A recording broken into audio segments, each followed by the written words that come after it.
Modern Americans are described as eating breakfast in their cars, lunch at their desks, and chicken from a bucket.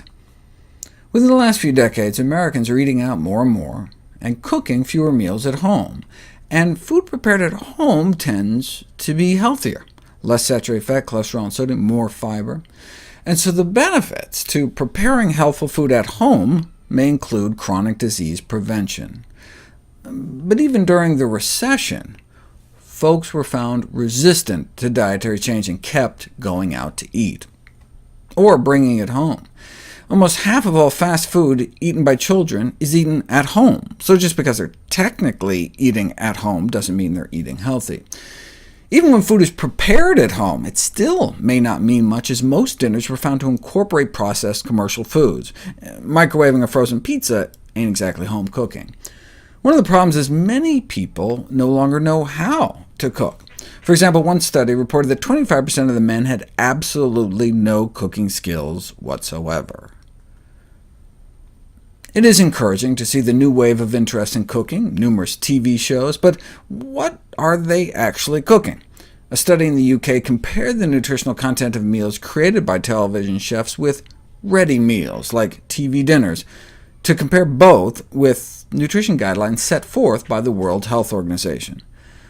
They looked at 100 of each, and not a single one complied with the nutrition standards.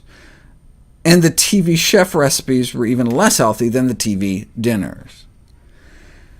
Many people just don't know how to make healthy food taste good. This is not a new problem. As an editorial in the Journal of the American Medical Association bemoaned back in 1913, in the United States, vegetables are frequently boiled in a way that deprives them of their characteristic odor and toothsomeness. Villainous and idiotic are the only adjectives that can describe our methods of cooking vegetables in the United States. Is there any research showing that cooking meals at home actually improves health outcomes? Do people who cook live longer? We didn't know until now. Researchers in Taiwan found that those who cook their own food are healthier and do indeed appear to live longer. In a 10-year study, they found that those who cooked most frequently had only 59% of the mortality risk. And this took into account the exercise people got, grocery shopping, and physical function, chewing ability. So why did they live longer? Well, those that cooked ate more nutritious foods, as evidenced by their higher consumption of vegetables.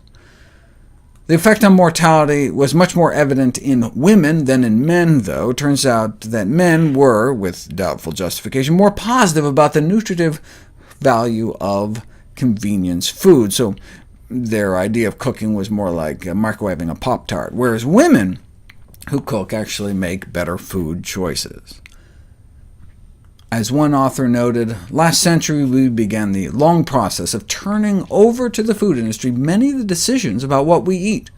Today, our staggering rates of obesity and diabetes are testimony to the faith we put in corporations to feed us well. But the food industry is a business, not a parent. It doesn't care what we eat as long as we're willing to pay for it. Home cooking these days has far more than sentimental value. It's a survival skill.